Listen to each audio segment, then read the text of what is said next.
Bem, nós estamos aqui mais uma vez e mais uma vez nós vamos falar sobre a quarentena porque é o assunto do momento. Ou como alguns dos meus meninos diriam, é o que temos para hoje.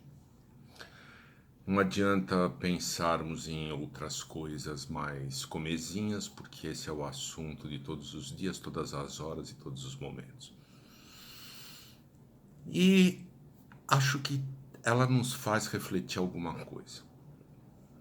Entre o último vídeo e esse, eu tive acesso à fala de uma mãe que postou num grupo de outras mães. E ela dizia algo assim: é bom que essa quarentena acabe logo, porque essas crianças têm que voltar para a escola, porque senão eu enlouqueço, eu não vou aguentar mais. Toda hora elas pedem uma coisa, querem comer o tempo inteiro, eu tenho que ficar arrumando coisas para eles fazerem, eles não querem fazer as lições que a escola manda, eu tenho que ficar em cima. Desesperado. E isso traz uma coisa interessante que nós já tangenciamos no decorrer dessas nossas conversas e que começou lá atrás, quando eu falei assim: por que você quer ter filhos? Essa mãe descobriu a grande novidade que ter filhotes é cuidar deles. E cuidar deles, pasme, implica em fazer comida. Implica em alimentá-los. Nós perdemos tanta dimensão do que é viver e do que é ter filhos, acostumados a servir, aliás, a sermos servidos e termos tudo à mão, que quando nós temos que fazer alguma coisa para os filhos, nós não aguentamos. Isso é interessantíssimo. Ela descobriu que ter filhotes significa cuidar deles, porque eles não têm responsabilidade para fazer as lições que as professoras mandam na hora que elas acham. E que, portanto, alguém tem que supervisioná-los. Pasmem! Isso é uma dúvida materna. Como eu aguento supervisioná-los a fazer as lições? E por que eles não fazem com a própria responsabilidade? Por tudo que nós já falamos até agora, porque eles não têm. Eles não têm desenvolvimento cognitivo para ter essa responsabilidade que se está pedindo. Eles só querem comer. Óbvio! Está se descobrindo, essa mãe está descobrindo uma coisa fantástica, que indivíduos em período de crescimento precisam de muito alimento. Por que eu estou rindo? Porque isso é uma piada. Né? Parece incrível que tenhamos que ter entrado numa pandemia para descobrirmos o óbvio, né? Aquilo que a natureza faz com todas as espécies há vários milhões de anos e com a nossa Homo sapiens há pelo menos uns 800 mil. Né? Então é muito interessante como nós perdemos totalmente a noção do que é uma criança. Né? Talvez alguns de nós consigam apreender isso agora. Né? E acho que tem mais uma coisa que vale para ser pensada. Vai existir a desculpa de que as escolas não tiveram tempo de se preparar e se organizar, etc. Mas um dado é verdadeiro dessa mãe.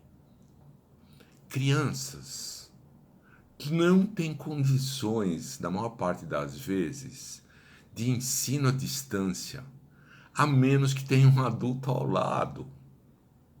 Dependendo da idade, e eu estou vendo as escolas mandarem para criança de 5, 6 anos isso. Ela não tem nem processos atencionais para fixar a atenção naquilo que está sendo mandado. Ela precisa de alguém ao lado para ajudá-lo a focar a atenção. Então, me poupe, né? Novas tecnologias são fantásticas, nós temos que utilizá-las, tudo isso é verdade, mas elas não são substitutivas. Crianças demandam alguém ao lado para lhes dar atenção, direcionamento, e orientação. Eu não estou falando só em nível moral, não. Né?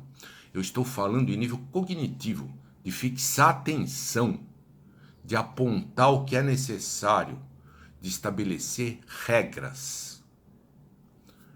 E mais ainda, crianças demandam alguém ao lado, porque esse alguém ao lado é o exemplo, é aquele que mobiliza e ensina, não pelo discurso, mas pelo seu exemplo. Um professor é importante não só pela matéria que ele dá. Ao contrário, a matéria talvez possa ser substituída pelo aparato tecnológico. Ele é importante pelo exemplo de pessoa que ele é, pelo que ele faz, por como ele se porta. Não preciso dizer que uma mãe e um pai são muito mais que o professor, um exemplo pelo que eles falam e pelo que eles se comportam. E aí fica uma questão interessante, né? Que tipo de mãe ou pai será uma criança cuja mãe diz assim: eu não aguento porque eles me demandam o dia inteiro? Eles vão ser um pai que não aguenta os filhos também, ou uma mãe que não aguenta os filhos também. Tem um trechinho do Sr. Pickwick, do Dickens, onde se falando a respeito de um terceiro personagem, diz a outro assim: ele não sabe amar alguém. Ele não foi amamentado pela mãe. Só quem foi amamentado pela mãe sabe amar uma mulher. Isso é interessante metaforicamente, porque só se dá aquilo que se recebe. E é a forma como eu trato os meus filhos e lido com eles hoje que fará os pais e as mães de amanhã. Se hoje eu não consigo aguentar a demanda de que se quer fazer pão de queijo, como serão esses pais e essas mães amanhã? Acho que essa é uma coisa interessante que a quarentena está trazendo como reflexão. Até a próxima.